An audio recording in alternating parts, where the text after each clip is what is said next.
नमस्कार। मैं संकल्प फाउंडेशन की तरफ से आप सभी का फिर से एक बार स्वागत करता हूँ। मैं सबसे पहले तो संकल्प फाउंडेशन के बारे में आपसे बात रखना चाहूँगा। हमारा फाउंडेशन पिछले 10 सालों से महाराष्ट्र के अलग अलग एरिया में काम कर रहा है। हमारा सबसे जो दो मेन प्रिंसिपल है, एक तो महात्मा गांधी जी का गो टू विलेजेस और दूसरा स्वामी विवेकानंद जी का कि जो भी है सेवा करना है, जीवों की शिव बनकर सेवा करना। तो ये दो प्रिंसिपल के ऊपर हमारा फाउंडेशन काम करता है। हम रूरल डेवलपमेंट, इसके अलावा एनवायरमेंट, एजुकेशन, महिला सबलीकरण, ऐसे अलग अलग क्षेत्रों में कार्य करते हैं। मैं हमारे फाउंडेशन का एक छोटा सा वीडियो यहाँ पर शेयर करना चाहूँ।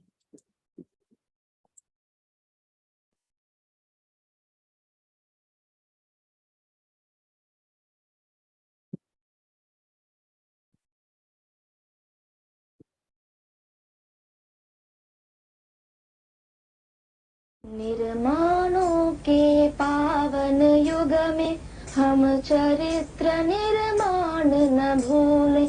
स्वार्थ साधना की आंधी में वसुधा का कल्याण न भूलें।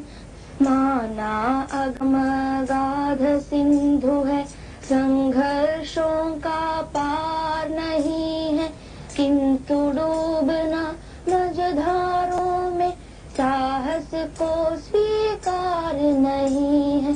जटिल समस्या सुलझाने को नूतन अनुसंधान न भूले। निर्माणों के पावन युग में हम चरित्र निर्माण न भूले। स्वार्थ साधना की आंधी में वसुधा का कल्याण न भूले। शील विनय आदर्श श्रेष्ठता तार बिना झंकार नहीं है। शिक्षा क्या स्वर साध सकेगी यदि नैतिक आधार नहीं है। कीर्ति कौमुदी की गरिमा में संस्कृति का सम्मान न भूले। निर्माणों के पावन युग में हम चरित्र निर्माण न भूले। स्वार्थ साधना की आंधी में वसुधा का कल्याण न भूले। आविष्कारों की कृतियों में यदि मानव का प्यार नहीं है, सुजनहीन विज्ञान व्यर्थ है, प्राणी का उपकार नहीं है।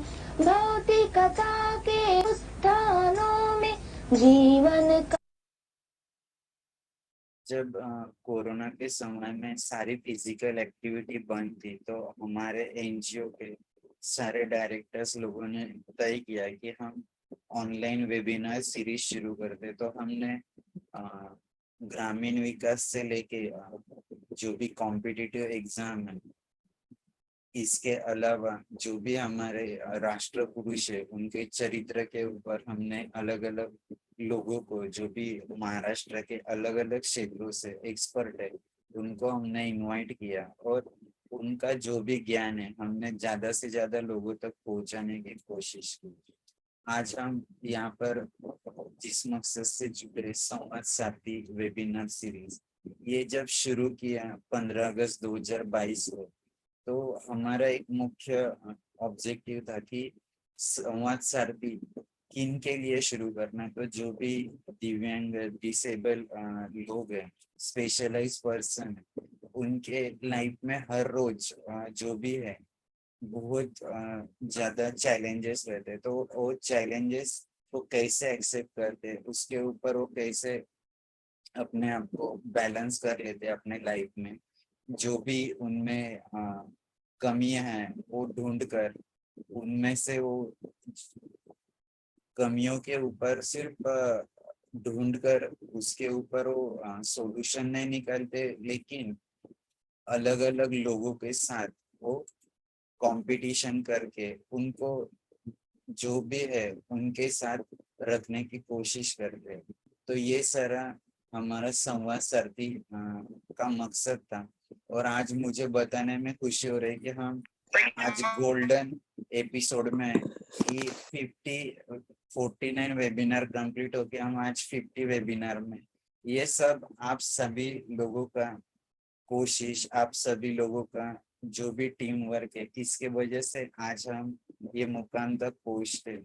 मैं पूरे हमारे फाउंडेशन के परिवार के तरफ से आप सभी का शुक्रिया अदा करना चाहूंगा कि ये काम करने का हमें मौका दिया, हमें सेवा करने का मौका दिया।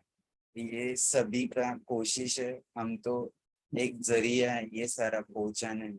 मैं ज्यादा वक्त न लेते हुए अंजना मैम को रिक्वेस्ट करता हूँ कि आज के जो भी वक्ता है उनका परिचय करें। अंजना मैम। नमस्कार. संकल्प फाउंडेशन आयोजित संवाद सारथीचे 50वे पुष्प गुंफण्यासाठी आज आपल्याला लाभले आहेत माननीय सुरेश कुमार कारकी सर. सरांचा थोडक्यात परिचय. सरांनी औद्योगिक प्रशासन सेवा व्यवस्थापनामध्ये डिप्लोमा केला आहे. सर 21 सप्टेंबर 1995 रोजी भारतीय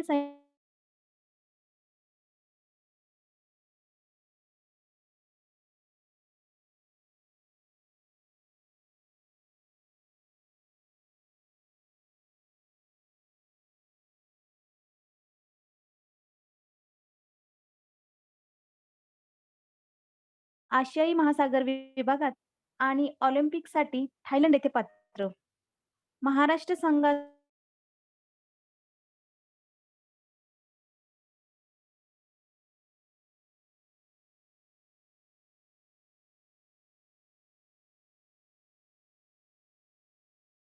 झालेले आहे.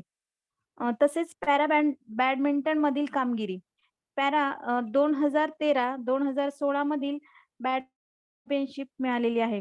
2017-2019 चे उपविजेते ठरलेले आहेत. तसेच लंडन 2015 मध्ये झालेल्या पॅरा बॅडमिंटन वर्ल्ड चॅम्पियनशिप मध्ये देखील सहभाग सरांनी नोंदवलेला आहे. 2016 चीन आशियाई चॅम्पियनशिप सरांना मिळालेली आहे. World championship Korea 2017 pre quarter final यात अनेक पदके सरांनी जिंकलेली आहेत. 2015 मध्ये Indonesia open international para badminton दुहेरी रौप्य आणि एकेरीमध्ये कांस्य पदक सरांनी प्राप्त केलेले आहे. 2015 स्पेन मधील अल्कुडिया येथे 20 Spanish open international para badminton मध्ये सरांनी कांस्य पदक प्राप्त केलेले आहे. 2017 मध्ये युगांडा येथील पहिली पॅरा बॅडमिंटन स्पर्धेत दुहेरीमध्ये सुवर्ण आणि एकेरीमध्ये रौप्य पदकांची सरांनी कमाई केलेली आहे. 2022 पोर्तुगालमध्ये झालेल्या जागतिक आणि युरोपियन व्हीलचेअर हँडबॉल स्पर्धेत 4थे स्थान सरांनी प्राप्त केलेले आहे. कैरो इजिप्तमध्ये पहिली आंतरराष्ट्रीय handball federation for a side wheelchair handball world championship प्राप्त झालेली आहे. भारताची पहिली आंतरराष्ट्रीय व्हीलचेअर बास्केटबॉल स्पर्धा 2022 मध्ये संघाचा कर्णधार म्हणून रौप्य पदक सरांना प्राप्त झालेले आहे. खेळाडू भारत भूचे शान वाढवू जगी. खेळाडू भारत भूचे शान वाढवी जगी. प्रोत्साहन चाहत्यांचे त्यांना मिळते नेहमी. प्रोत्साहन चाहत्यांचे त्यांना मिळते नेहमी. धन्यवाद. आता मी पुढील सूत्र विशाल सरांकडे सोपवते.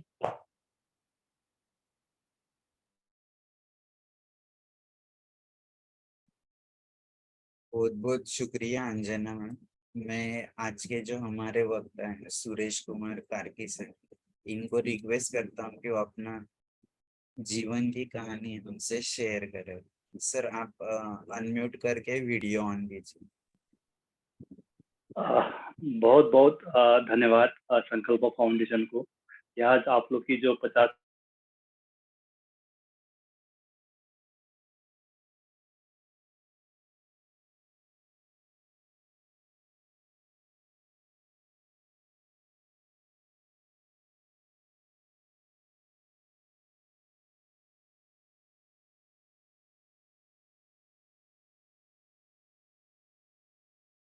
50मेरा नाम सुरेश कुमार कारकी, जो तो अंजन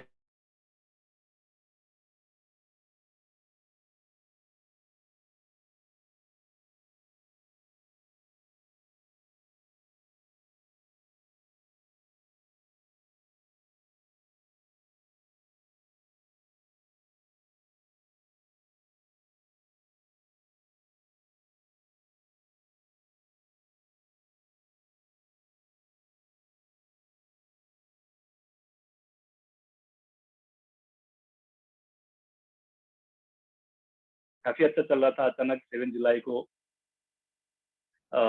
जुलाई को मेरा ऑपरेशन के दौरान में एक जो हमारे फ्रेंड को गोली लगा हुआ था, उसको गुवाहाटी बेस अस्पताल लेके जा रहे थे। तो वहाँ पे सिविल बस और हमारी आमने सामने टक्कर हो गई और हमारे दो जो ड्राइवर और nursing assistant on the spot उनका डेथ हो गया और मेरा स्पाइनल में चोट लग के मैं वहाँ से फिर इंजरी हुआ और मेरी जो 5 to 8 इंजरी लेवल है और गुवाहाटी में मेरा लगभग जो हमारी जो आर्मी की अस्पताल है वहाँ पे लगभग 1 महीना में ये ट्रीटमेंट चला। वहाँ से फिर मुझे कलकत्ता रिफर किया गया। फिर कलकत्ता में मेरा ऑपरेशन हुआ और 5 to 8 फ्रैक्चर क्या हो गया, मेरा कंप्लीट इंजरी है और जो चेस्ट से नीचे बिलो मेरा मतलब सेंसेशन नहीं है और बबल ब्लैडर कंट्रोल नहीं है। और उसके बाद फिर कलकत्ता में ऑपरेशन हुआ। उसके बाद फिर मुझे कलकत्ता से 1 महीने के बाद ऑपरेशन के 1 महीने बाद फिर लखनऊ भेजा गया। फिर लखनऊ में कुछ दिन वहाँ पे 2-3 महीना वहाँ पे रिहैब हुआ। तो वहाँ तक भी मुझे पता नहीं था कि मैं व्हीलचेयर पे रहूँगा या ज़िंदा रहूँगा या चलूँगा।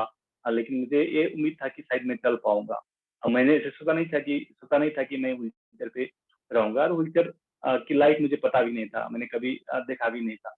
तो उस टाइम मैं जब मेरी एक्सीडेंट हुई थी, मैं करवट चेंज नहीं कर सका था। फिर मुझे मेरी आवाज़ आ रही है ना? जी सर, हेलो? आपकी आवाज आ रही है। हाँ, क्या मैं कंटिन्यूअस बोल रहा हूँ और क्या नेटवर्क नेटवर्क का इश्यू ना हो। तो फिर मुझे 4 बंदे करवटें चेंज करते थे, है ना? ऑपरेशन के बाद भी मैं अच्छी तरह से व्हीलचेयर में बैठ नहीं पाता था। लेकिन मुझे उम्मीद था कि मैं चलूँगा। मुझे ऐसा ही कहा था कि पहले जब मेरा एक्सीडेंट हुआ था गुवाहाटी में, तो लखनऊ में गुवाहाटी में डॉक्टर ने यही बोला था कि आप शायद 5-6 महीने के अंदर आप चल पाओगे। तो मेरा उम्मीद था लेकिन उस टाइम काफ़ी मुश्किल हालात में था मैं। 4 बंदे मुझे करवट चेंज करते थे, कुछ खाया नहीं जाता था और मेरे सब बाल गिरे हुए थे। पूरे मेरे जो ये पसली पूरा मतलब गिनते थे मैं, मतलब गिनाई देता था, पूरे पसली दिखती थी। तो सब कुछ बॉबल ब्लैडर सब बेड पे ही है ना। 4 बंदे मुझे करवट चेंज करना, तो काफ़ी मुश्किल था। और उस टाइम मेरे 2 बच्चे थे। एक बेटा मेरा 2 महीने का था जब मेरा एक्सीडेंट हुआ था और एक बेटा था 4.5 साल का और मेरी सर्विस भी टोटल 8 साल कंप्लीट हुई थी उस टाइम। तो बहुत एक नेगेटिव थॉट आती थी मन में, है ना? एक डिप्रेशन होता था और मुझे लगता था कि शायद मैं ज़्यादा से ज़्यादा नहीं जी पाऊँगा, 6 महीना या 1 साल, कितना जी पाऊँगा, मतलब बेड पे ना खाना ना कुछ। तो 4 बंदे मुझे व्हीलचेयर पे बैठ नहीं पा रहा था। और मुझे ये मैंने पहले ही बताया कि व्हीलचेयर व्हीलचेयर में लाइफ भी जी सकते हैं, सब मुझे पता नहीं था। फिर लखनऊ में ऐसे बोलते थे कि मतलब वहाँ पे पुणे में ऐसे क्वीन मैरी टेक्निकल इंस्टीट्यूट है, पैराप्लेजिक रिहैब सेंटर है और बहुत सारे लोग हैं। तो वहाँ पे कुछ रिहैब ये करते हैं, वहाँ पे स्पोर्ट्स भी करते हैं, लोग जॉब भी करते हैं। तो लेकिन मुझे उसका विश्वास नहीं होता था कि मुझे ऐसे ही वो लोग कुछ मतलब दिन जीने के लिए मतलब ऐसे आश्वासन दे रहे हैं, ऐसा मुझे लगता था। तो फिर मुझे एक दिन जब डॉक्टर विजिट आते थे, मुझे उनको पूछना था कि क्या मैं चल पाऊँगा नहीं? तो मुझे हिम्मत नहीं हो रही थी। एक दिन मैंने पूछा उनको, डॉक्टर को, वो एक न्यूरो स्पेशलिस्ट थे, एक नेवी के और एक एयरफोर्स के थे। तो उनको पूछा एक दिन मैंने हिम्मत जुटा के कि सर क्या मैं अभी आगे मैं चल पाऊँगा? तो फिर उन्होंने बोला कि नहीं, अभी आपको व्हीलचेयर पे ही मतलब लाइफ जीना पड़ेगा। तो उस टाइम तो मैं बहुत ही और ऐसे भी टूटा हुआ था मैं, ऐसे भी ये था तो और ज़्यादा टूट पड़ा और मतलब बहुत रोया।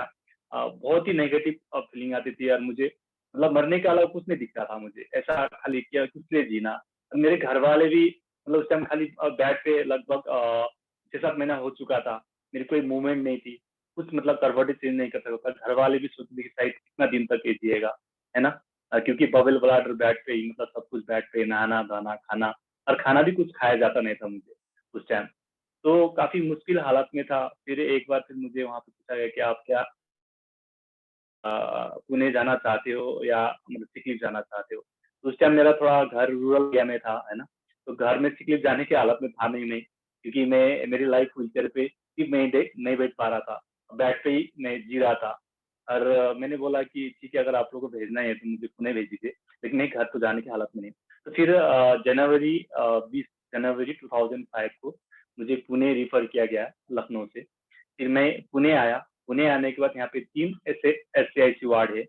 तो वहाँ पे कम से कम 70-80 लोग थे जो स्पाइनल इंजरी होते हुए, तो कोई मूवमेंट कर रहे थे, कोई इधर-उधर घूम रहे थे। तो उस टाइम मैं व्हीलचेयर पे भी नहीं बैठ पाता था। लेकिन यहाँ पे आने के बाद जब उनको देखा कि हाँ, मेरे जैसे भी लोग भी है एक्चुअली में। फिर क्वीन मैरी टेक्निकल इंस्टीट्यूट के बारे में सुना, वहाँ पे कंप्यूटर कोर्सेज़ वगैरह होता है, सिलाई मशीन कोर्सेज़ होता है। फिर पैराप्लीजिक रिहैब सेंटर के बारे में यहाँ पे आके अपनी आँखों से देखा कि यहाँ पे लोग मतलब बास्केटबॉल खेल रहे हैं, थ्रो-बॉल खेल रहे हैं, है ना? मतलब शॉट-पुट, डिस्कस, व्हीलचेयर रनिंग ये सारे पार्टिसिपेट कर रहे हैं, जॉब भी कर रहे हैं।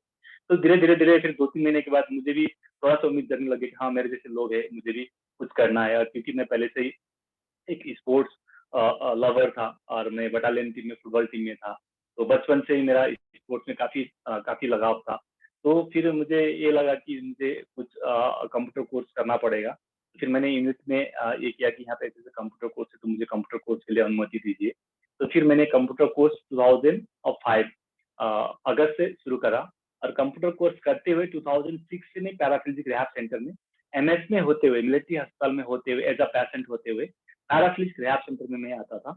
तो वहाँ से मैंने स्टार्ट करा swimming, table tennis, shot-put, discuss, ये जो एथलेटिक्स हो गया, फिर बास्केटबॉल शुरू में मैं बैठ नहीं पाता था।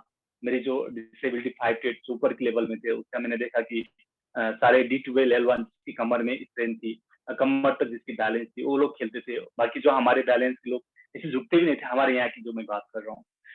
तो काफ़ी मुश्किल था, फिर भी मैंने हिम्मत नहीं हारा, नहीं मुझे कुछ तो करना है। तो मैंने फिर सभी ज्ञान को, क्योंकि उस टाइम मुझे इतना ये पता नहीं था कि कौन-सा गेम मैं चूज़ करूँ। तो और जो वहाँ पे इंडिया के जो ड्रेस लगाए हुए एक थे, तो वो मुझे ये था कि मुझे भी स्टेट के थ्रू खेलते-खेलते मुझे एक दिन इंडिया का कलर लगाना है। मतलब वो काफ़ी मुझे इंडिया का कलर देखते ही मुझे ऐसा लगता था कि मुझे भी कलर लगाना है, ऐसे मुझे ये था। तो मैंने फिर इसी हिसाब से स्टेट खेलते गया, स्टेट में फिर मेडल्स मिला, मतलब टेबल टेनिस में, स्विमिंग में, एथलेटिक्स में। फिर उसके बाद नेशनल खेला, नेशनल में मैंने एथलेटिक्स में ट्रायल सिलेक्शन दिया, टेबल टेनिस में मेडल लाया, मतलब क्रिकेट में। तो इस तरह से मैंने मेरा जो स्टेट और नेशनल अगर देखेंगे तो 100 से भी ज़्यादा मेरा मेडल है मेरे पास, जो अभी और जो स्टेट जो इंटरनेशनल लेवल में, अंतर्राष्ट्रीय लेवल में आपने अभी बताया है। तो इस तरह से मेरी जो जर्नी रहा, लेकिन काफ़ी मुश्किल था स्टार्टिंग, जो मैं व्हीलचेयर पे अच्छी तरह से बैठ नहीं पाता था। 7-8 स्टेप बाँध के और 2 बंदे मुझे वहाँ से उठा के रखते थे। तो फिर भी मैंने हिम्मत नहीं हारा, मुझे खेलना है, मुझे कैसे भी मेहनत करना है, मुझे संघर्ष करना है, क्योंकि मुझे जीना है मतलब। तो मेरा ऐसा ही था, तो मैंने मेहनत करते गया। स्टार्टिंग में तो मुझे ये नहीं था कि खाली मेरी एक ये था कि एक जीत था मेरे को, लेकिन यहाँ पे कोई नहीं सोचता कि अंतर्राष्ट्रीय खेलेगा, क्योंकि मेरी जो डिसेबिलिटी काफ़ी ऊपर थी। तो पहले ही मैं क काफ़ी कन्फ्यूज़ था कि किस गेम में मैं सिलेक्ट करूँ। लेकिन 2013 में मुंबई में नेशनल का ये आयोजन किया गया। फिर वहाँ पे हमें पता लगा कि बैडमिंटन नेशनल हो रहा है करके। फिर मैं फर्स्ट टाइम वहाँ पे गया और 13 में ही मैं पहला नेशनल चैंपियन बना डबल्स और सिंगल्स में। 2013 दिसंबर में हुआ था मुंबई में। तो फिर 14 में हम लोग को अंतर्राष्ट्रीय जाने का मौका मिला। तो इस तरह से मेरा बैडमिंटन में सफर रहा। और 2 वर्ल्ड चैंपियनशिप जो पहले जो अंजना मैम ने बताया। और फिर बास्केटबॉल हम लोग एक एग्जीबिशन के तौर पर ही खेलते थे पैराप्लीजिक रिहैब सेंटर में। उस टाइम फेडरेशन एफिलिएटेड नहीं था। फिर माधुरी मैम ने फेडरेशन एफिलिएटेड किया। फिर 2014 से बास्केटबॉल शुरू करा, जो नेशनल शुरू हुआ। फिर हम लोग नेशनल हमने पार्टिसिपेट किया और फर्स्ट टाइम हम लोग नेशनल चैंपियन बने। और लगातार 14 से लेके 19 लगातार 6ठों बार हम लोग नेशनल चैंपियन बना महाराष्ट्र से। और उसका छठों बारी में महाराष्ट्र टीम का पार्टिसिपेट हूँ। और उसके बाद अभी 20 और 21 में कोरोना की वजह से कोई टूर्नामेंट नहीं हो पाया। लेकिन 2022 में अभी इंडिया ने फर्स्ट टाइम जो होस्ट किया था, तो मेरे नेतृत्व में हमने सिल्वर मेडल जीतना सफल किया। और वहाँ पे उस टाइम 10 कंट्री थे। तो इस तरह से अंतर्राष्ट्रीय और राष्ट्रीय लेवल पे हमने खेला। और इस तरह से मतलब जो स्टार्टिंग मेरी जो काफ़ी मुश्किल था, और मेरे जो 2 बेटे छोटे-छोटे थे। और मैंने जो सोचा नहीं था कि मैं 6 महीना भी नहीं जीऊँगा, है ना? लेकिन एक संघर्ष, एक दृढ़ संकल्प, एक हौसला, एक जिद्दी के कारण, है ना? मैं आज सोच नहीं सकता हूँ कि मैं पीछे मुड़ के अगर देखूँगा, तो मैं 6 महीना भी ना जी पाने वाला आज मेरा ये 7 जुलाई को ही मेरा नेक्स्ट साल हो गया मेरा जो एक्सीडेंट होके, और मैं आप लोग के सामने हूँ। और आज जो मेरा बेटा था जो पहले एक 2 महीने का था और एक जो 4.5 साल का था, वो इंजीनियरिंग कंप्लीट करके आज मास्टर मतलब 2 साल फिर उन्होंने जॉब किया। जॉब करके अभी एमबीए कर रहे हैं सिम्बोसिस में। और जो छोटा लड़का है वो अभी सिम्बोसिस में ही बीकॉम कर रहे, 12 उन्होंने आर्मी से 12 किया। और अभी सिम्बोसिस में वो बीकॉम अभी ये प्रथम वर्ष ही है उनका। तो इस तरह से और मैं प्यार तारापुर बिहार सेंटर में रहता हूँ।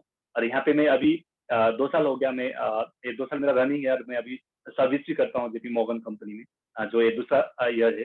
तो इस तरह से मेरी जो जर्नी चली है, काफी संघर्ष था, काफी मुश्किल थी, है ना। अगर अंतर्राष्ट्रीय में मतलब अगर मैं या तो बहुत इतना इजी नहीं था वहाँ पे भी हमारे, क्योंकि क्लाइमेट की इशू थे, है ना, मेरे फिजिकल की इशू थे। और फिर भी हम लोग अकेले गए बिना अटेंडेंस वहाँ पे, क्योंकि इस तरह से मैंने बहुत बहुत बार स्टार्टिंग में ट्रेन की सफर करा 28-28 घंटे का। उस टाइम ही मतलब कुछ ऐसे क्लाइमेट का ये होता था, तो बहुत सारे मुश्किल था। जो पीछे मुड़ के देखेंगे तो फिर भी वो जो एक संघर्ष होता है, एक जो हौसला होता है, एक जो दृढ़ संकल्प होता है कि मुझे करना है, तो वो कोई भी नहीं रोक पाता है। तो इस तरह से मेरा जर्नी था। तो यही जर्नी है मेरा। और इसमें से जो आप लोग ने मुझे मेरी जो एक्सपीरियंस शेयर करने के लिए जो मौका दिया उसके लिए बहुत ही मैं आप लोग का आभारी हूँ। और बाकी कुछ सवाल अगर रहेंगे मेरे ऊपर तो जो मैं आप लोगों को दे पाऊँ, तो आप प्लीज सवाल कर सकते हैं। में से कोई भी अगर आपको सवाल अगर पूछना हो तो। Thank you. जय हिंद। बहुत बहुत शुक्रिया सर। आपने जो स्टार्ट किया आपका जीवन परिचय, तो मेरा ऐसा सवाल है कि जैसे कि बिफोर एक्सीडेंट और आफ्टर एक्सीडेंट आपके लाइफ में थोड़ा बताए, मतलब बचपन से आपका जो भी आर्मी ज्वाइन करने तक का सफर, उसके बारे में भी थोड़ा सा कहिए। और आर्मी में जब ज्वाइन हुए तो वो लाइफ कैसे था, और आफ्टर एक्सीडेंट आपका लाइफ में क्या बदलाव हुआ, वो भी थोड़ा सा बताइए। हाँ, एक्चुअली में मैं उस टाइम है ना मतलब मेरी जो घर की स्थिति इतनी अच्छी नहीं थी। मतलब जो मेरे पूर्वज थे, जो मेरे दादा-दादी थे, उनके काफ़ी अच्छी स्थिति थे। लेकिन जब मेरे मम्मी और पापा में कुछ मतलब ये हुआ था, बीच में कुछ पापा के जो बिज़नेस में कुछ मतलब खराब मतलब होने की वज़ह से पापा मतलब हिंदुस्तान आए थे। और मेरी मम्मी ने मुझे पढ़ाया बचपन से ही। और उसके बाद काफ़ी मतलब स्ट्रगल करके मम्मी ने हम 2 भाई और 1 बहन है। तो स्ट्रगल करके उन्होंने 12 तक पढ़ाया। और मैंने ऐसे नहीं सोचा था कि मैं आर्मी में आऊँगा, क्योंकि मैं आगे पढ़ाई करके कुछ करूँगा करके। लेकिन अचानक वहाँ पे जो इंडियन आर्मी की टूर आई थी नेपाल में, तो उस टूर में हमारे जो फ्रेंड्स थे, फ्रेंड ने बताया कि हम लोग फुटबॉल खेलने जाते थे रेगुलर इवनिंग को प्रैक्टिस के लिए। तो उस वहाँ पे पता लगा कि ऐसे-ऐसे टूर आ रहा है। तो हम लोग वहाँ पे पैदल 3 दिन पैदल चल के वहाँ पे जो आर्मी में ट्राई करने के लिए गए थे। तो वहाँ पे फर्स्ट टाइम मैंने गेट पास पाया। और काफ़ी जो बचपना मेरा आप देखेंगे तो काफ़ी संघर्ष भरा रहा। मम्मी ने मतलब एक छोटा-सा पसल रख के हमें पढ़ाया, है ना? स्टार्टिंग और मैंने 6 और 7 में जब मैं था उस समय बच्चे को ट्यूशन भी पढ़ाता था। तभी क्योंकि पढ़ने के लिए मेरे पास मतलब इतना मतलब मुश्किल होता था। एक गवर्नमेंट स्कूल में पढ़ा, लेकिन फिर भी फीस भरने के लिए मुझे काफ़ी मुश्किल होता था, क्योंकि मम्मी ने ही संघर्ष करके ये किया। तो मैंने जब 7 में था तब मैंने बच्चे को ट्यूशन पढ़ा के मैंने ऐसे फीस भरा। और बाद में मैंने जब मेरा 11th-12 था, उस टाइम मेरे जो मैं एक्चुअली में हूँ अदर मतलब डिफरेंट ये जैसे ओपन कास्ट का हूँ, तो मैंने अदर कास्ट के साथ मेरा जो लव अफेयर चल रहा था, तो घर के आमने-सामने ही था, वो हमारे बाज़ार में ही घर था। तो मैंने अदर कास्ट मैरिज किया, लव मैरिज किया जब मैं भर्ती हुआ, भर्ती होने के बाद। तो इस तरह से मेरी संघर्ष है वो बचपन से भी इस तरह से संघर्ष था। लेकिन जब मेरा एक्सीडेंट हुआ, एक्सीडेंट होने से पहले मम्मी ने काफ़ी हमें मतलब उनकी इतनी संगत से पढ़ाया। लेकिन जब मेरा एक्सीडेंट हुआ, एक्सीडेंट मतलब होने से पहले मेरी मम्मी कैंसर होके एक्सपायर हो गई, तो मम्मी को मैंने अच्छी तरह से देखभाल नहीं कर पाया। तो ये काफ़ी खलती है मुझे कि जब हम लोग का एक सुख का दिन आने लग गया था, तो फिर मेरा एक्सीडेंट हो गया, उससे पहले मेरी मम्मी एक्सपायर हो गई। तो काफ़ी संघर्ष भरा दिन था मतलब मेरा जो बीते दिन भी। फिर भी मैंने कभी हिम्मत नहीं हारा, है ना? बचपन से हमने संघर्ष किया। और आर्मी की लाइफ भी जब मैं आर्मी में जॉइन हुआ, स्टार्टिंग काफी ये था, है ना, कि ट्रेनिंग, फिर घर छोड़ के अचानक आना, क्योंकि हम लोग ने एक मतलब वहाँ पे स्ट्रगल करने के बावजूद भी आर्मी की लाइफ बहुत कठोर होती है, मतलब बहुत डिसिप्लिन होता है। तो वहाँ पे अचानक आके ट्रेनिंग करके एक मतलब काफी मुश्किल था, लेकिन वहाँ पे एक डिसिप्लिन वहाँ पे सिखाया जाता है। तो वहाँ पे धीरे-धीरे ट्रेनिंग खत्म करके फिर मैं यूनिट पोस्टिंग हुआ। यूनिट में धीरे-धीरे वहाँ पे सीनियर होते गया, सबके साथ जान-पहचान हो गया, तो यूनिट के एक घर की तरह हो गया था। तो काफ़ी अच्छा स्मूथ चल रहा था। अचानक फिर जब मेरा सुख का दिन आने वाला था, तब मेरा फिर एक्सीडेंट हो गया। पहले मम्मी का एक्सपायर्ड, फिर मेरा ये जो मम्मी बीतने के बाद फिर मेरा ये जो इंजरी हुआ। तो इस तरह से मेरा पूरा लाइफ ही एक संघर्ष है, मतलब अगर देखेंगे तो।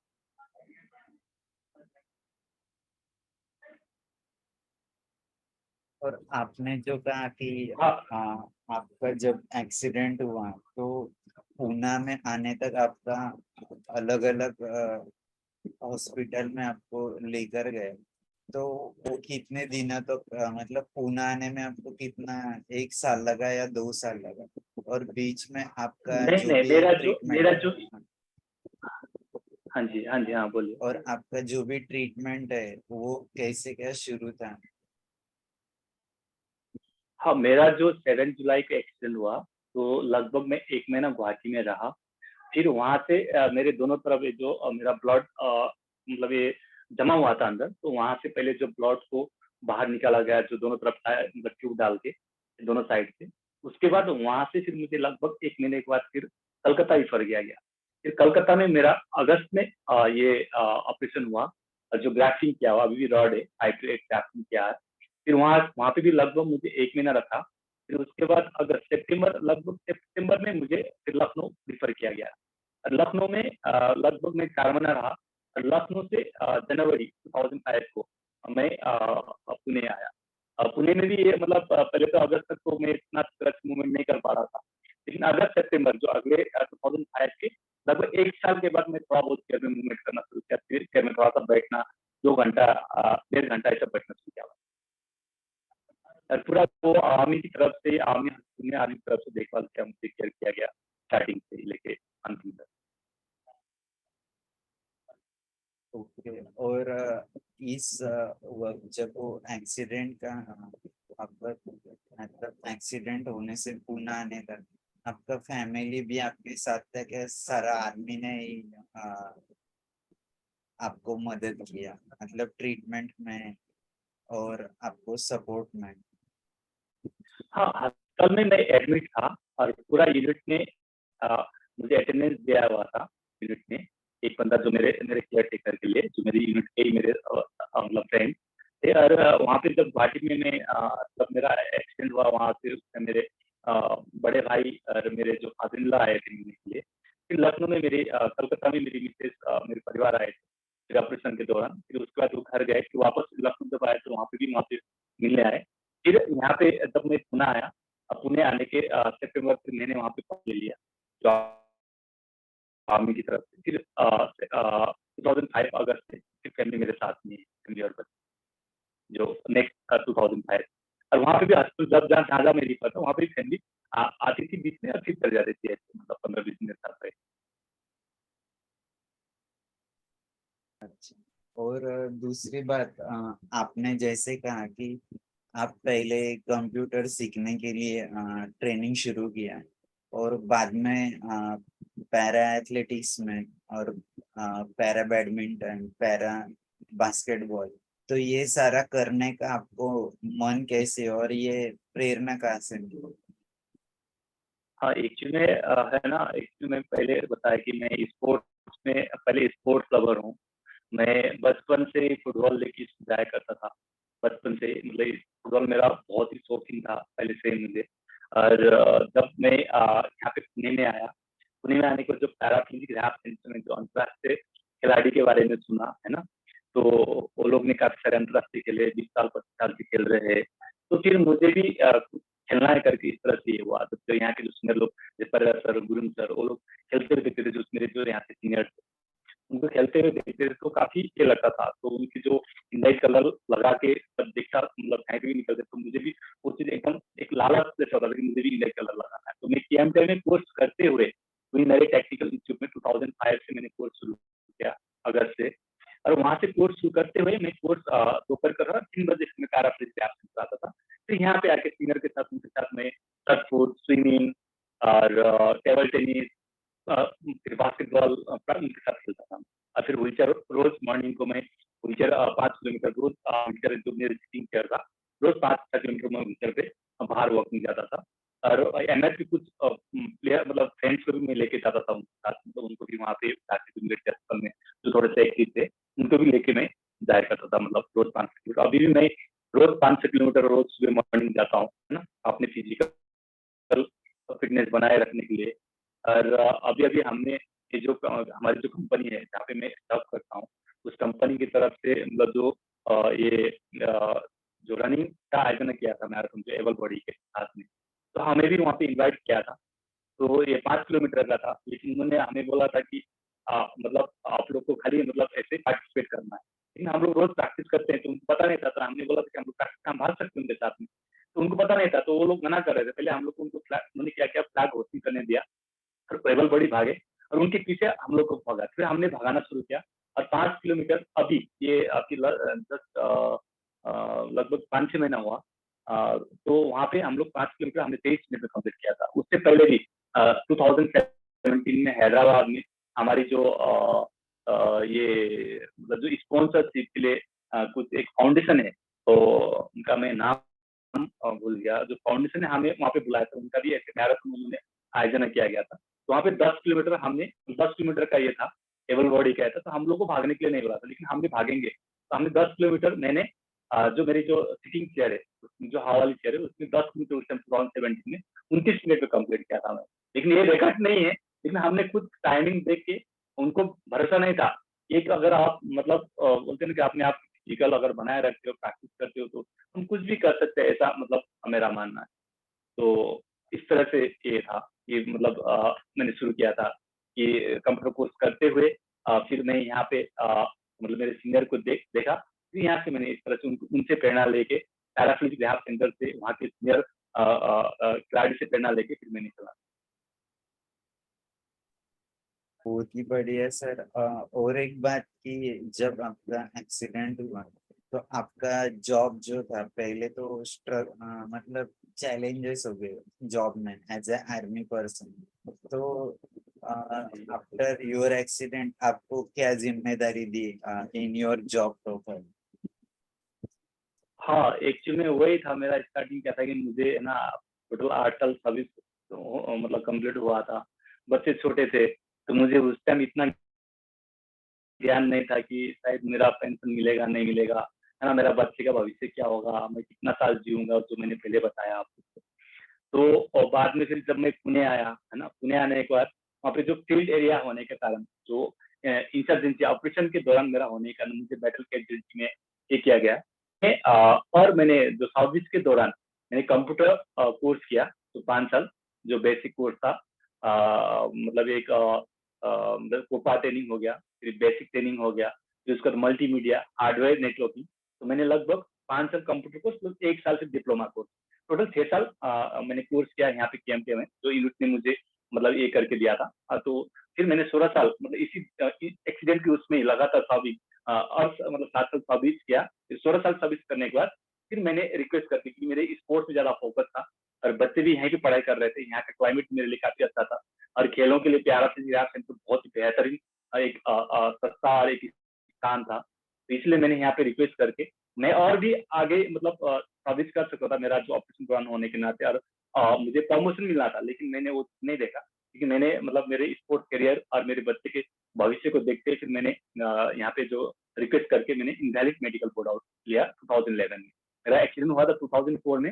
आफ्टर 7 ईयर मैं कंप्यूटर कोर्स करते हुए और ये जो डिप्लोमा 1 ईयर करने के बाद फिर मैं 16 ईयर्स 2 महीने के बाद मैंने इनवैलिड मेडिकल बोर्ड आउट ये हो गया था। मतलब यहाँ पे मिलिट्री अस्पताल उनसे रिक्वेस्ट करके फिर उन्हें मुझे मतलब ये इनवैलिड मेडिकल बोर्ड आउट किया गया। ओके। ये सारे आपके पूरे कहानी में ऐसे कुछ इवेंट्स हुए होंगे जिसमें आपको बहुत खुशी हुआ, विच चेंज योर लाइफ, ऐसा कोई मोमेंट? हाँ, मेरा यही ड्रीम था कि मुझे ना मतलब मेडल तो मैंने सोचा नहीं था क्योंकि मेरी डिसेबिलिटी काफ़ी हाई थी। तो मुझे किसी भी हालत में अंतर्राष्ट्रीय है ना मतलब ये मुझे पार्टिसिपेट करना था, इंडिया की कलर लगाना था।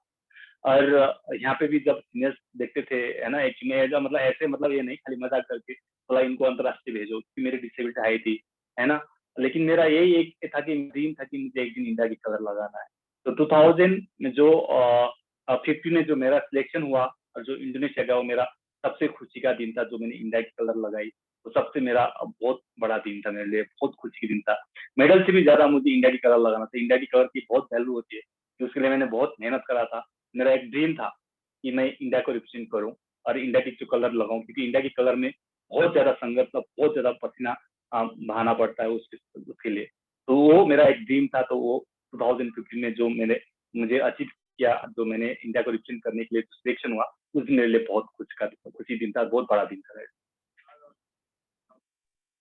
और सर इसके अपोजिट आपके लाइफ में ऐसे बहुत ही पेनफुल कौन सा मोमेंट था कि हाँ जी, जो आप कभी आपका आवाज थोड़ा ब्रेक हो रहा है। हाँ आपके ये पूरे लाइफ में ऐसा पेनफुल मोमेंट जिससे आपको बहुत ज्यादा दर्द या दुख हुआ होगा, ऐसा कोई मोमेंट कि जो आप भूल ही नहीं पाओगे?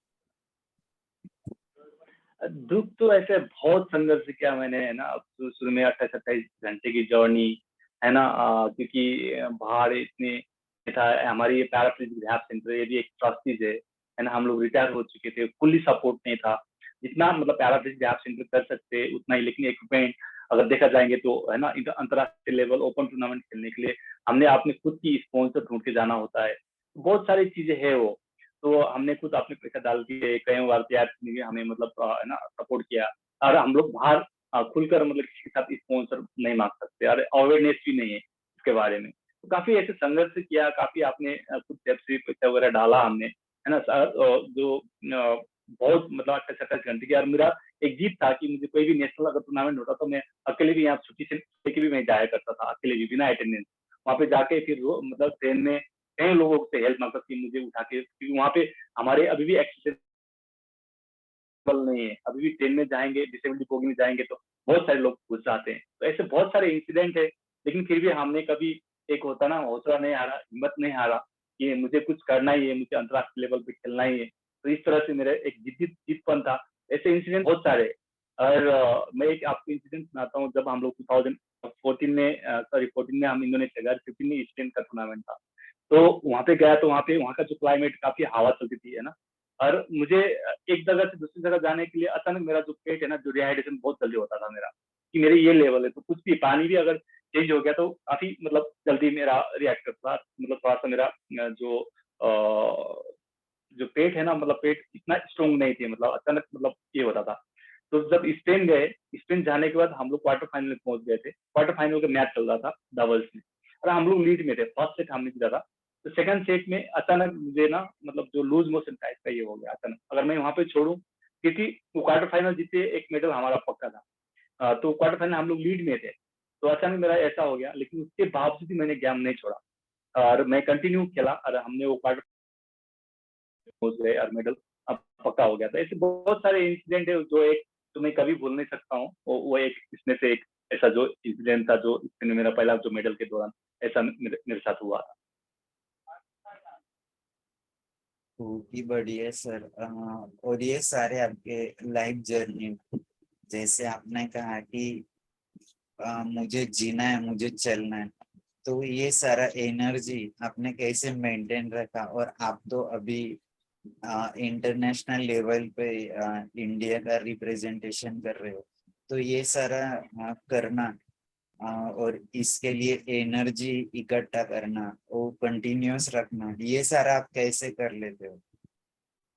हाँ, मतलब इसको कंसिस्टेंस है ना, कंसिस्टेंट लगातार इसको रखना काफी मुश्किल होता है हमारे जैसे एक स्पाइनर को। बहुत सारे संघर्ष है ना, बहुत सारे अपनी मैं जितना भी केयर करूँ, जिसमें कुछ ना कुछ हमारी जैसे यूटीआई है ना, मतलब यूरिन इन्फेक्शन और कुछ ना कुछ बीमार होते रहते हैं हम लोग का, जैसे डिहाइड्रेशन कुछ ना कुछ होते रहते हैं। लेकिन इसको फिर भी जब भी मुझे, क्योंकि लाइफ में अप्स एंड डाउन होता है, लेकिन अगर जब डाउन होता है ना, उस टाइम अगर हम लोग अपने आप को मतलब बनाए नहीं रख पाए, तो फिर वहाँ पे काफ़ी मुश्किल होता है आगे बढ़ना। तो उस कंडीशन पे हमारे यहाँ पे बहुत सारे ऐसे लोग हैं जिसके हाथ भी काम नहीं करते हैं, जिसकी मतलब इतनी हिस्सा जो चैटबॉक्स लिखता है, इतनी हिस्सा काम करते हैं, वो भी इतने खुश रहते हैं। तो कभी-कभार जब मेरी लाइफ में ऐसा होता है, डाउन होता है, तो मैं उनके साथ जाता हूँ, उनके साथ मिलता हूँ, उनको देखता हूँ, है ना? उनके साथ मिल के आता हूँ, तो मुझे ऑटोमेटिक एक ऊर्जा मिलता है। यहाँ पे ऐसे बहुत सारे हमारे जो सीनियर्स लोग हैं, जिनके हाथ भी काम नहीं करते, जो क्वार्टर फ्री है। रेगुलर मॉर्निंग को, चाहे मतलब बारिश हो, चाहे मतलब गर्मी हो, चाहे धूप हो, मॉर्निंग में उनको निकलना ही निकलना है, एक्सरसाइज करना ही करना है उनको। उनकी वो ताकत ही एक्सरसाइज है। एक्सरसाइज की वजह से वो एकदम हेल्दी है और स्ट्रॉन्ग है और स्ट्रेंथ है। मतलब वो मेंटलिटी भी, मतलब अगर आप फिजिकली भी देखेंगे तो। तो उनको देखता हूँ मैं, जब सुबह मॉर्निंग जाता हूँ, तो क्यों हमारे कम से कम हाथ भगवान ने दे रखा है, हाथ ही नहीं, लेकिन फिर भी वो इतने जज्बात, इतने दिल से वो बाहर निकल के एक्सरसाइज करते, तो उनसे मुझे और ऊर्जा और प्रेरणा मिलती है। तो फिर वहाँ से मैं कभी मुझे ऐसा, अगर मेरा कभी-कभी अब डाउन होता है ना, तो उनको देखते हुए फिर मैं आगे, नहीं मुझे करना है, मुझे मतलब करना पड़ेगा, क्योंकि मुझे मेंटेन रखना पड़ेगा। क्योंकि हम लोग एक अंतर्राष्ट्रीय प्लेयर होने के नाते, और हमारी जो एज थी, क्योंकि इसमें अंतर्राष्ट्रीय, उसमें सारा एथलीट की कोई भी एज का लिमिट नहीं, कोई अंडर 14, अंडर, हमने 17 ईयर्स के बच्चे के साथ ही मतलब कॉम्पिटिशन करना होता है। और कोई भी डिसेबिलिटी ऐसा है कि जैसे मेरी 5 to 8 है, बैडमिंटन में D2 L1, उनके साथ जो पोलियो है, उनकी डिसेबिलिटी काफ़ी मतलब अच्छा रहता है, उनके साथ मुझे कॉम्पिटिशन करना होता है। तो उसके लिए मुझे अपने आप को फिजिकल स्ट्रेंथ बनाए रखने के लिए मुझे कंटिन्यू ये तो करना ही पड़ेगा मुझे। तो उसके लिए उनके साथ मैं, उनको देखते हुए मैं प्रेरणा लिया करता था।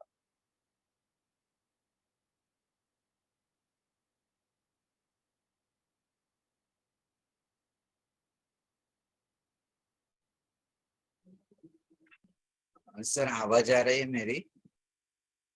हाँ, अभी अभी करी, मतलब बीच में थोड़ा ब्रेक हो रहा है आपका आवाज़, एकदम हाँ क्लियर वो क्लियर जरा, नहीं है। मेरा आवाज़? अब बारिश शुरू है ना, नेटवर्क का प्रॉब्लम है थोड़ा, इसलिए। हेलो। हेलो। हाँ अभी आ रहा है हाँ, क्लियर आवाज? मेरा आवाज़ आ रहा है ना? हाँ हाँ, आपकी आवाज क्लियर। क्या मेरा नहीं आ रहा था क्या आवाज़ क्या? नहीं नहीं, क्लियर है आपकी आवाज। अच्छा। हम्म, तो बहुत ही अच्छी आपकी कहानी है। मैं आपके फोटो को शेयर करता हूँ, उसके बारे में भी थोड़ा सा बताया, फिर हम सभी के लिए ये मंच खुला करते हैं। एक ही मिनट में फोटो शेयर करता हूँ।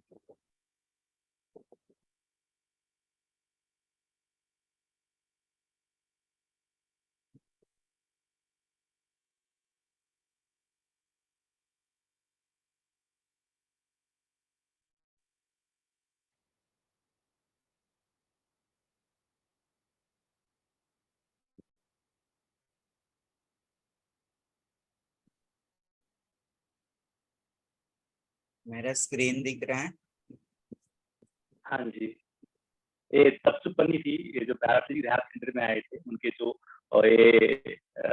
जो आईपीएल की तरह जो बैडमिंटन ये चलता है ना, जो इंडिया में, तो उनका ये मतलब पुणे में चल रहा था, तो वो लोग हमारे यहाँ पे मिलने आए थे। उनके साथ हम लोग बैडमिंटन खेले थे। तो उनके साथ वो खेलते थे, जो तप्सुपन्नी के साथ अच्छा। यहाँ पैराप्लेजिक रिहैब सेंटर में आए थे। उनकी पूरी टीम आई थी, तो उनकी ये जो बैडमिंटन वर्ल्ड चैंपियनशिप का हमारी इंडिया टीम का ये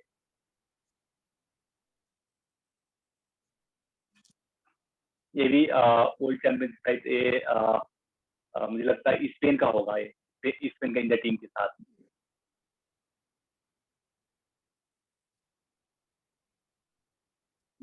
ये कोरिया का इंडिया टीम के साथ में, जो वर्ल्ड चैंपियनशिप का 2007। ये बास्केटबॉल हम लोग का कैंप चल रहा था इंडिया टीम का, ये मोहाली, पंजाब। ये तो तब सिपन हो गया। ये जो हमारे कैंप चल रहा था इंडिया टीम का, विशेष बास्केटबॉल टीम का, जो कोयम्बटूर में तो वहाँ पे हमें कुछ सम्मानित किए थे, जो सोशल वर्कर वगैरह आए थे, तो उनकी तरफ से हमें मतलब वो सम्मानित किया गया था। हमारी फोटो बना के, खुद की फोटो बना के उन्होंने लाके भेंट किया था हमें, मतलब कोयम्बटूर में। ये मैं अभी अभी ये जो पाकिस्तान इंडिया द्वारा मुझे इनवाइट किया गया था मुंबई में, अभी अभी जस्ट ये 2 महीना, लगभग तकरीबन 2 महीना हुआ।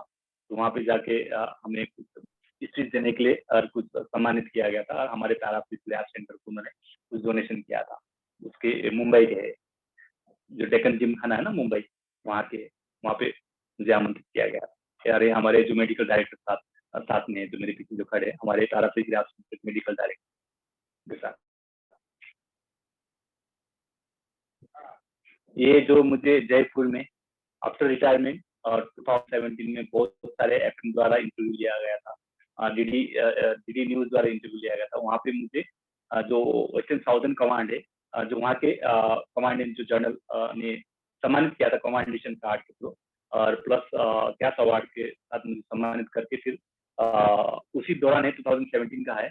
और वहाँ पे मैंने 12th और 10th 12th के बच्चे को कुछ स्पीच भी दिया था। उस दौरान के फोटो है, जयपुर के फोटो जो आमिर क्या, ये अभी जो ये हम लोग पोर्चुगल में जो हैंडबॉल खेल रहे थे, तो ये वर्ल्ड चैंपियनशिप का है 2022 जो दिसंबर का है, रिसेंटली जो पोर्चुगल। ये हमारी पैराप्लेजिक रिहैब सेंटर के है। मतलब यहाँ पे हमारी जो एग्जीबिशन मैचेस होते हैं 15 अगस्त और 26 जनवरी, शायद ये 26 जनवरी का होगा। बहुत सारे लोग आते हैं बाहर से, तो उस टाइम बास्केटबॉल की जो मैचेस के दौरान लिया हुआ। ये जो पूर्व जो चीफ मिनिस्टर है, उनके द्वारा मुझे सम्मानित किया गया था। ये अवार्ड से सम्मानित किया गया था, इधर पुणे में ही जो आयोजन किया गया था। तो बहुत सारे अवार्ड है जो कि मुझे ये किया गया। अरे जब मैं आर्मी में था, मेरे एक्सीडेंट से पहले, तो ये किसी प्रोग्राम के लिए मुझे फोटो मांगा था, तो मैंने भेजा था, तो इसी को ऐसे बना के उन्होंने ये किया था, तो ये मैंने आपसे शेयर किया था। ये जो हम लोग ये जो डाइविंग होता है ना, क्या जो स्कूबा डाइविंग होता है ना, स्कूबा डाइविंग, स्कूबा डाइविंग के लिए उन्होंने फोटो मांगा था, तो मैंने पूरा फोटो दिया था। तो उसके आधा ये इधर लेके आधा ये करके उन्होंने इस तरह से बना के किया था। स्कूबा डाइविंग हमने पार्टिसिपेट करते वक्त उस टाइम का ये फोटो है।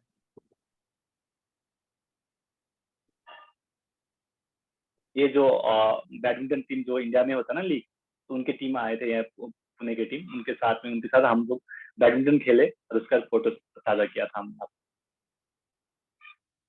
इधर ही पैराप्लेजिक रिहैब सेंटर में आए थे। बहुत ही बढ़िया आपकी कहानी।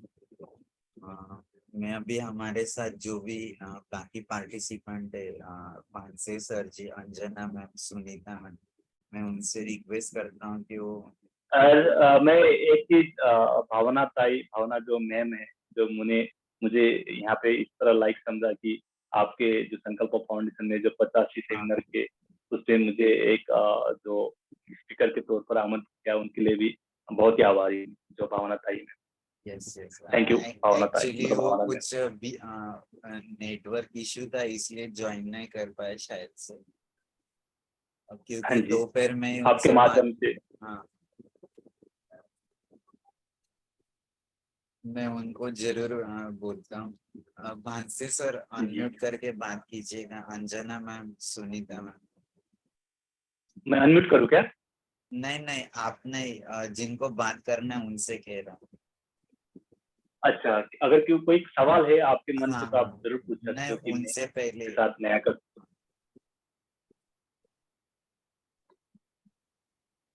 हाँ बोलिए भांसे सर जी, मराठी हिंदी जो भी आपको कंफर्ट है। जय सर। जैन सर।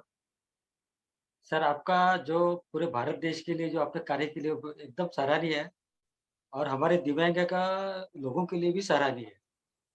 आपने बहुत सारे मेडल तो भारत देश के लिए तो जीता है, और उससे भी आपके जीतने के बारे में भी हम प्रेरणा स्रोत हमारे लिए बनेंगे। तो मेरा एक ही सवाल ऐसा प्रश्न है, क्या आपने इतने संघर्ष में जीवन कहानी की है और इतना संघर्ष करके भारत देश के लिए मेडल जीता है, तो आप अभी बाकी के जो नए दिव्यांग है या जो भी ग्रामीण क्षेत्र से, शहर क्षेत्र से जो भी दिव्यांग है, उनके लिए आपका सामने क्या कार्य रहेगा? वो उसके लिए थोड़ा-सा हाँ जी, मैं पहले से ही है ना, जब भी इंडिया टीम का कैंप रहता है, वहाँ पे भी बहुत सारे जो अनएम्प्लॉय प्लेयर्स आते हैं, जो उनके पास इक्विपमेंट नहीं होता है, उनके पास स्क्रैचेस वगैरह नहीं होता है, उनके पास मेडिसिन के लिए पैसा नहीं होता है, उनके लिए मतलब कुछ ये नहीं होते। हमारी जो टीम की, इंडिया टीम की मैं बात कर रहा हूँ, है ना, और बैडमिंटन टीम की, ऐसे मैंने बहुत सारे, जो मैं बताना नहीं चाहता हूँ, जो सोशल मीडिया में मैंने कभी तक दिखाया है, लेकिन मैंने छोटा छोटा जो भी जिसकी जो जरूरत है, जितनी मेरी एबिलिटी है ना, मैं किसी को फिनांस हो या किसी को इक्विपमेंट हो, मैंने आज तक करते आया हूँ। और मेरा यही है कि अभी भी मैं यहाँ पे अभी आज ये सेमिनार की वजह से मैं प्रैक्टिस नहीं कर पाया। अब बाहर से 3 बच्चे आते हैं तो जो गाँव के ही है, लेकिन यहीं पे शॉप करते हैं, मतलब बेचारे जो पोलियो है, उन तीनों को मैं अभी ट्रेनिंग देता हूँ यहाँ पे। वो आते हैं 5 बजे और 8 बजे हमारी मैच खत्म था, 8 बजे के बाद भी। और उनको मतलब रेगुलर ऐसे बहुत सारे लोगों को मैंने, जितना भी जो मैंने सीखा हूँ, उनके साथ मैंने कंट्रीब्यूट किया हूँ। एक तो मैं संस्था के अंदर हूँ, यहाँ पे आर्मी के अंदर हूँ, कुछ प्रोटोकॉल होता है, कुछ रूल्स एंड रेगुलेशन होते हैं, फिर उसको मानते हुए, उसको रेगुलेशन करते हुए, उसको मतलब उस रूल्स को मानते हुए, फिर मैंने कुछ न कुछ तरफ से ऐसे कंट्रीब्यूट किया हूँ। और आगे भी मैं जो भी है, जो दिव्यांग लोग है, जो नीडी पर्सन है, जो भी मेरी एबिलिटी है, जो भी मैंने जो सीखा हूँ, जो मेरी एक्सपीरियंस है, मुझे आप जरूर शेयर करना चाहूँ। और ऐसे मैं करके आया हूँ। लेकिन मैं आज तक मैंने इस तरह सोशल मीडिया में ये क्या हो क्या, मतलब जो आप सवाल पूछा, लेकिन जहाँ तक मेरी ये मैंने फिनांस हो या मेरी जो एक्सपीरियंस हो, सबके साथ बहुत सारे ऐसे लोग हैं जो आज भारत के अलग अलग जगह पे रहते हैं, महाराष्ट्र से ही नहीं, कोई दार्जिलिंग से, कोई अरुणाचल से, कोई मतलब चंडीगढ़ से, कोई मतलब जम्मू से, मुंबई के, बहुत सारे जो आज जो खेल रहे हैं, जो हम खेले हुए हैं, जो आज ओलंपिक खेलने वाले प्लेयर है, उसको भी मैंने जिस तरह से उठा के लेके आया। और मुंबई में भी बहुत सारे ऐसे लोग हैं जिसको मैंने पहला प्रेरणा दे के, मतलब गाइड करके, और बहुत सारे ऐसे लोग हैं जिसका मैं नाम लेना बेहतर नहीं है, तो ऐसे मैंने कंट्रीब्यूट करा हूँ, आगे भी ऐसे करते रहूंगा। मेरी एक बोलते ना निस्वार्थ भावना से, सेल्फलेस तरीके से, कोई मुझे मतलब सेल्फिश तरीके से नहीं, सेल्फलेस तरीके से। तो अगर मैं इस तरह से करूंगा तो मैंने जो इस तरह से मैंने किया था, भगवान हमेशा, अगर आपने अगर सही कर्म किया है, भगवान हमेशा राइट टाइम पे आपको देखभाल करते हैं। जब अभी मैंने ऐसा कभी नहीं सोचा था कि मैं जॉब करूंगा, मैं मेरी खेल में ही खेल के उसमें मैंने करियर अपना ऊपर झोंका था। दरअसल मैंने तो कंप्यूटर कोर्स किया था, और जो मैंने जो डिप्लोमा किया था उससे कोई उपाय नहीं था, मैं खाली खेल के ऊपर ही मेरा पूरा ध्यान फोकस था। लेकिन अचानक 2022 में मुझे कहीं से कॉल आया कि आपको जॉब करना है, ऐसे जॉब है जो मेरे मतलब मैं उस जॉब का अगर देखा जाए तो शायद मतलब मेरी मतलब एबिलिटी नहीं थी, लेकिन भगवान क्योंकि उसका मेरी आवश्यकता मेरी जॉब थी, क्योंकि अभी मेरी करियर मतलब है ना अंतिम मतलब पड़ाव की हो रहे, तो मुझे कुछ किसी को कंट्रीब्यूट करने के लिए, मुझे बच्चे को भी पढ़ाने के लिए, किसी को मेरे पास पैसा नहीं चाहिए, है ना, खाली मैं मेरे पास भी कुछ मतलब मैं अच्छे पैर में भी खड़ा होता हूँ, तब मैं दूसरे को भी मैं हेल्प कर सकता हूँ, खाली मैं ऐसे मुंह से नहीं। तो उस दौरान मेरी जब रिक्वायरमेंट थी, उस टाइम मेरी इंटरव्यू हुई और मैं पास हुआ, और मैं अच्छी कंपनी में आज जॉब कर रहा हूँ, मैं दूसरा साल भी नहीं हो रहा है। तो मैं कर रहा हूँ सर अपनी तरफ से, एक सेल्फलेस तरह से करूंगा, जितना मेरी एबिलिटी है, जितनी मैंने सीखा हूँ, मैं जरूर दूसरे के साथ शेयर करूंगा। धन्यवाद सर, बहुत सारी आपने जानकारी दी। और कैसा है सर का मैं ग्रामीण क्षेत्र से आता हूँ, तो बहुत सारे ग्रामीण क्षेत्र में जो दिव्यांग है वो वैसे ही पड़े हैं। उनके यस, इसमें बहुत सारी एक्टिविटी रहती है, बहुत सारा कुछ करना चाहते हो। यस, और कैसा है सर का वहाँ तक कोई गवर्नमेंट भी पहुँचते नहीं, और आप जैसे भी जो भी है, तो आपका अभी तो सोशल मीडियम मीडिया के माध्यम से, तो उनको यस। भी थोड़ा आपसे प्रेरणा मिलेगी। और मेरा जहाँ तक का ख्याल है थोड़ा, तो आप गाँव-गाँव में कोई कोई गाँव में देहात में अगर कैंप लगता है, तो वहाँ पे भी दिव्यांगों को प्रेरणा मिलेगी। हाँ, ये हाँ, हम मुझे लोग कर अपेक्षा रहे है। हैं सर, हमारे जो फेडरेशन है, जो महाराष्ट्र फेडरेशन, काफ़ी अच्छा काम कर रहे हैं, गाँव-गाँव में जाके, जैसे नागपुर हो गया, वहाँ से गाँव के लोग लेके, वहाँ से मतलब ऐसे कैंप करते रहे हैं, मतलब जी, कर रहे हैं हम लोग। अभी-अभी इससे पहले भी नागपुर में ऐसे जहाँ पे भी है, तो गाँव के पूरे बच्चे लोग ये करके जहाँ पे भी है, जी, वहाँ पे कैंप कर रहे हैं। ऐसा हमारा मतलब फेडरेशन का विज़न है, वो कर रहे हैं हमारी जो फेडरेशन। और हम लोग का मकसद भी वही है कि जो लोग आज जिसका एजुकेशन नहीं है, जिसका अवेयरनेस नहीं है, जो आज एक चार दीवार के अंदर बैठे हैं, उनको निकालना है हमको। उनको जी। निकाल के उनको एजुकेशन प्लस स्पोर्ट्स में आगे बढ़ाना है। तो ये सब हम सब मिल-जुल के अगर करेंगे तो डेफिनिटली हम लोग एक दिशा में रहेंगे। चलो बहुत अच्छी बात बताया सर, आप फाउंडेशन से भी जुड़े हो। फाउंडेशन से बाद में भी ग्रामीण जाके भी कार्य कर ही रहे हो। तो कैसा है सर ये फेडरेशन जो भी हमारी फेडरेशन जो वैसे बात महाराष्ट्र के बात जी, फेडरेशन है, जो उनके भी साथ में हम जो लोग। जो भी यस, सितारे हैं, अपने जो भी सितारे सब ग्रामीण में हैं। आप यस, भी ग्रामीण से जुड़े हो। यस, तो यस, तो जो भी सितारे हैं सब ग्रामीण में ही मिलेंगे, और सर शहरों में तो है ही सब। ये बात से मैं सहमत नहीं हूँ, क्योंकि सब सितारे ग्रामीण में ही नहीं होते, शहर में भी होते। सिर्फ मॅडम थोडं 2 मिनिटं थांबा. मी तुम्हाला सांगतो. तुमच्या शहराच्या नाही ग्रामीणच्या ह्याच्यात नाही टाकत आहे. फक्त म्हणजे कसं का शहरामध्ये तुम्हाला खूप साऱ्या ॲक्टिव्हिटी मिळून जाईल. बरोबर आहे सर? पण जिथं कोणतंच काही पोहोचत नाही, जिथं एकदम म्हणजे एकदम मग कोणतं नेटवर्क नाही पडत, काही-काही गावामध्ये बस पण नाही जात. त्यांच्या बाबत बोलून राहिलो मॅडम मी. तर तेच माझं एक हे आहे सांगायचं म्हणजे. मैक्सिमम अभी एग्जाम्पल हम देखेंगे ना कल कभी जो भी अभी ओलंपिक खेलने के कगार पर है, बहुत सारे लोग हैं जो मैं मतलब है ना मैं नाम के साथ भी बता सकता हूँ कि आज ओलंपिक खेलने के कगार पर है, क्योंकि बहुत मेहनती रहते हैं मतलब जो गाँव से। उनको खाली एक क्या बोलते हैं प्लेटफॉर्म मिलना चाहिए उनको। उनके पास हार्ड वर्क करने की क्षमता रहती है। शहर के भी करते हैं, बट गाँव के लोग और मतलब एक पता ना बहुत मेहनत करने की क्षमता मतलब उनके पास रहता है। और उनको खाली एक प्लेटफॉर्म मिलना चाहिए, एक उनको गाइडेंस मिलना चाहिए। तो अभी हमारे धीरे-धीरे अवेयरनेस हो रहा है, धीरे-धीरे सोशल मीडिया के थ्रू हम लोग वहाँ पे जाके जो मेरे साथ आते बच्चे वो गाँव के ही है, जो बच्चे जो हम यहाँ मतलब आके ये करते हैं, गाँव के बहुत मेहनत करते हैं। तो मज़ा भी आता है उनके साथ फिर मतलब आपने जो एक्सपीरियंस शेयर करना। जी, आप तो बहुत बड़े हमारे प्रेरणा स्रोत हो। बस जानकारी देने के लिए बहुत-बहुत धन्यवाद सर। और संकल्प फाउंडेशन की तरफ से हमको भी ये आपके साथ बात करने का मौका मिला, तो इसके इसके भी लिए मैं बहुत-बहुत धन्यवाद देता थैंक यू सर, जय हिंद। हूँ। जय हिंद सर। धन्यवाद पानसी sir ji. Anjana ma'am, Sunita ma'am.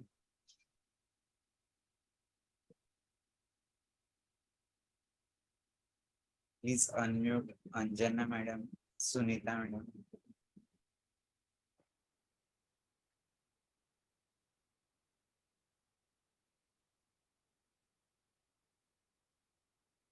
नमस्कार। आवाज ब्रेक हो आज रहा है। के हमारे जो स्पीकर थे अशोक जी, उनकी उनके जो भी अनुभव सुने और जो जीवन परिचय हमें और उनके साथ जो बातचीत हुई आपकी, तो उससे बहुत ही प्रेरणा मिल रही। उनका सब जीवन जो है या उनका कार्य प्रेरणादायी है। पासे उनके जैसे जो लोग हैं,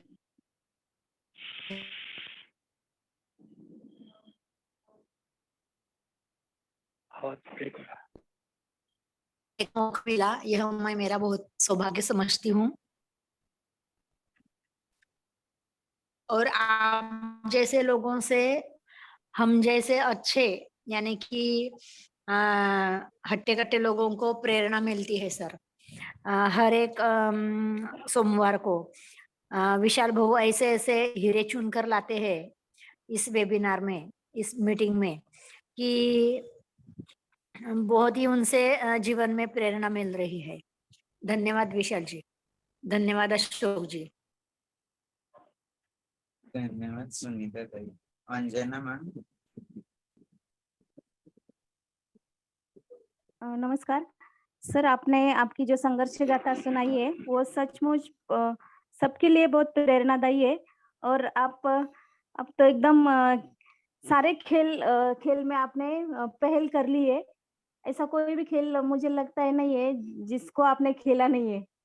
तो ये बात आपकी बहुत अच्छी लगी कि आपने सब खेल में सिर्फ खेला ही नहीं है बल्कि मेडल्स लाए हैं। और चैंपियनशिप, ये सचमुच ये इतना आसान नहीं होगा आपके लिए। इसके पीछे बहुत बड़ा संघर्ष रहा होगा और मुश्किलों का सामना तो आपने किया ही होगा। ये और हमारे सिर्फ भारत देश के लिए भी आपने जो कार्य किया है खेल के तौर पर, ये तो सब भारतीय दिव्यांगों के लिए एक प्रेरणादायी हो सकता है, मतलब हुआ ही है। इसके लिए मैं आपका तहे दिल से शुक्रिया करती हूँ और आपको शुभेच्छा देती हूँ। धन्यवाद। और आपको सर बिग सैल्यूट है। थैंक यू, जय हिंद। धन्यवाद अंजना मैम। जैसे कि आज हम 50वें वेबिनार में है, ये तो गोल्डन वेबिनार है। तो आज तक जितने भी महानुभाव वक्ता यहाँ पर आए, हर एक का यूनिकनेस है, अलग चीज है हर एक की। और इससे हमें ज्यादातर सुनने को मिला अलग अलग बातें, उनका जीवन कहानी। इसके अलावा हमने उनसे सीखा भी और हमें मौका मिला हमारे एनजीओ को कि हम ये लोगों तक पहुंचा सके।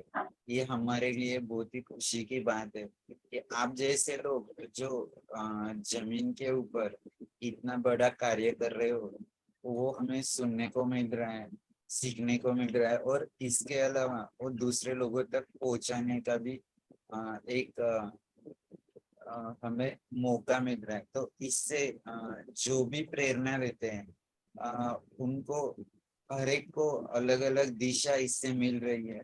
ये हमें फीडबैक आते हैं बहुत सारे। कभी कभी यहाँ पर लोग कम रहते लेकिन बाद में यूट्यूब पे बहुत सारे लोग ये सारा देखकर जो भी है उनसे प्रेरणा लेते हैं। तो हमें खुशी होती है कि हर बार अलग अलग लोगों की कहानी सुनना। और ये कहानी नहीं है, ये तो एक्चुअली उन्हें उनका जो भी जीवन है संघर्षमय है, तो उन्होंने कैसे क्या ये सारा संघर्ष करते हुए अपने आप को बाकी लोगों के साथ जोड़ लिया है। ये सच में बड़ी बात है। और आप जब कहते हो ना कि मुझे मेरे लिए मेडल नहीं चाहिए था, मुझे सिर्फ इंडिया के लिए मेडल जीतना था, तो ये कैसे ना कि बड़ा दिल हो किसी का तभी ये मुश्किल हो सकता है। नहीं तो बहुत सारे लोग है ना खुद के लिए जीना चाहते हैं।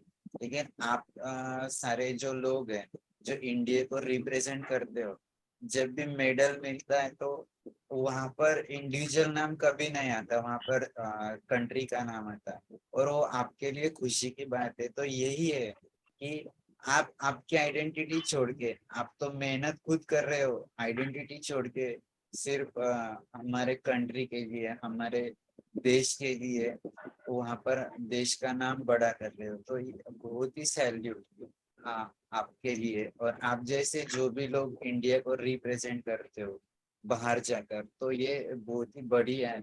और ये आसान नहीं है वहां जाना। वहां जाना मतलब एक दिन का काम नहीं। जैसे आपने कहा कि कितना लगातार आप मेहनत करते रहे और मेहनत के बाद वहां उस मुकाम तक आप पहुंचे, तो सच में ये बहुत ही बड़ी बात है, हमारे लिए गर्व की बात है कि इंडिया के लिए आप जैसे लोग रिप्रेजेंट करते हैं। एक आखिरी में जाते जाते सभी के लिए एक संदेश कि जो भी आपसे प्रेरणा ले, क्योंकि ये सिर्फ दिव्यांगों के लिए नहीं, तो सारे जो भी स्ट्रगल करने वाले यूथ्स है उनके लिए भी आप सारे लोग इंस्पायर हो। तो एक उनके लिए छोटा सा संदेश आपसे सुनना चाहेंगे, बाद में हम प्रेयर से एंड करते हैं। और देखिए ना कैसे मौका है, आज 50 वेबिनार है, और हम तो ये सीरीज पहले सिर्फ महाराष्ट्र के लिए हमने शुरू किया था, लेकिन पिछले एक साल में 3 स्टेट्स तक हम पहुंच चुके हैं, और आज के माध्यम से हम तो अभी नेपाल तक पहुंच चुके हैं। मतलब ये वेबिनार 2 कंट्री तक पहुंच गया है। और ये हमने तो तय नहीं किया था, लेकिन आपके माध्यम से हम नेपाल से भी जुड़ गए हैं, तो ये खुशी की बात है।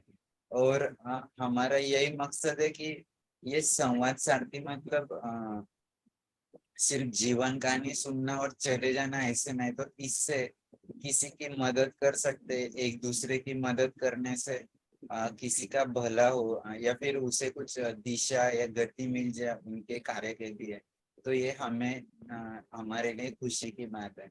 तो सर जाते जाते एक छोटा सा संदेश सबके लिए, और मैं हमारे पूरे संकल्प फाउंडेशन परिवार के तरफ से आपका फिर से एक बार शुक्रिया अदा करना चाहूंगा कि आपने आपका कीमती समय हमें दिया। और ये मेरे अकेला का काम नहीं, पूरे टीम का काम है।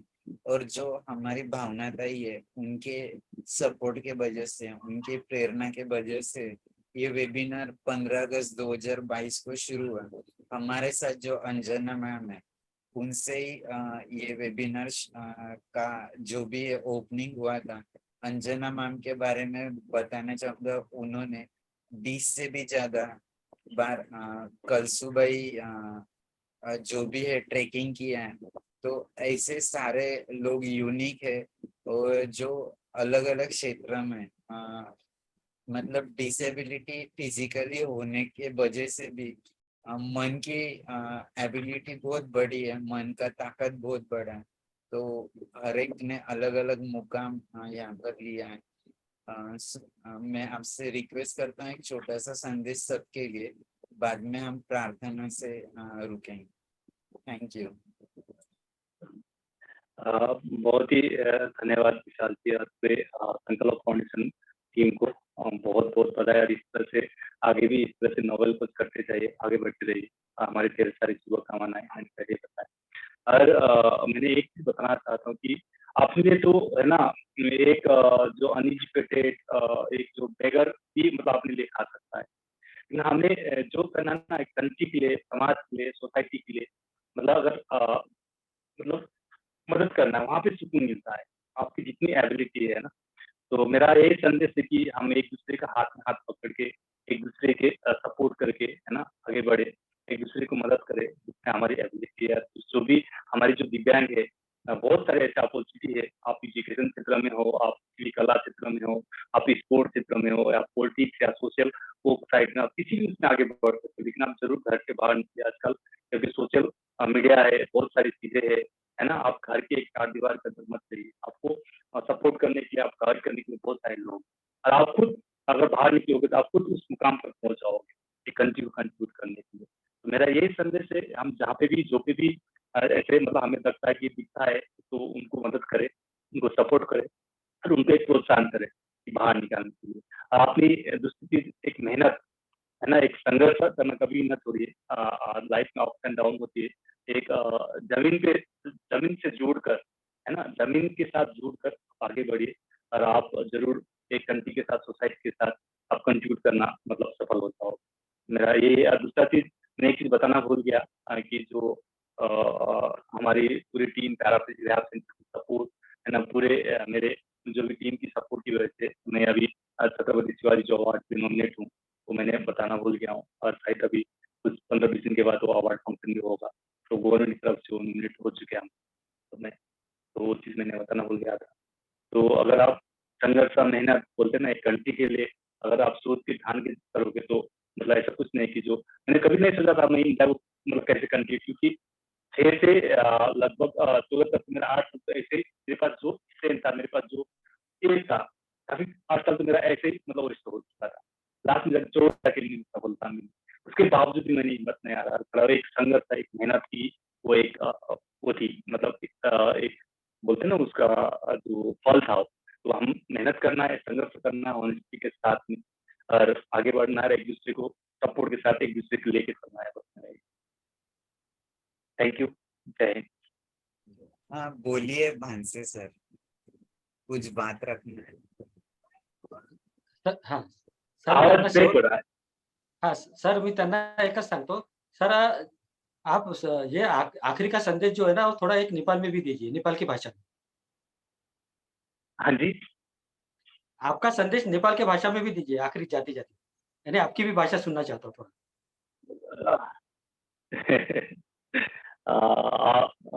हजुर सम्पूर्णमा नमस्कार। मतलब है ना मेहनत मतलब सबसे ज्यादा से ज्यादा मेहनत करना, मतलब मेहनत गर्नुपर्छ।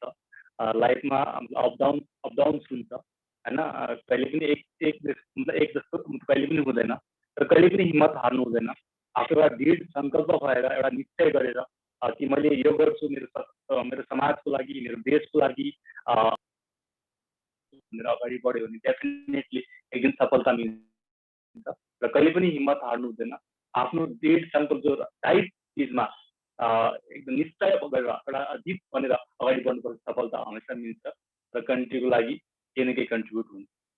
Thank you. जय सर. बहुत जय बहुत शुक्रिया। आज नेपाली भी सुनने को मिली आपके वजह से। और ये संदेश रिकॉर्ड है, और सभी जो भी लोग विजिट करेंगे हमारे पेज को, तो उनको ये सारा मैसेज मिलेगा आपका जरूर। हम एक प्रार्थना से यहाँ पर रुकते हैं। ओम असतो मा सद्गमय तमसो मा ज्योतिर्गमय मृत्योर्मा अमृतं गमय। ओम ओम शांति शांति शांति। प्रणाम सभी को, शुक्रिया। और फिर से एक बार मैं हमारे पूरे संकल्प फाउंडेशन टीम के तरफ से आप सभी का शुक्रिया अदा करना चाहता हूँ। और हम अगले एपिसोड में फिर से मिलेंगे। बहुत बहुत शुक्रिया सभी। Thank you. Thank you. जय हिंद। जय शुक्रिया। हिंद। जय हिंद।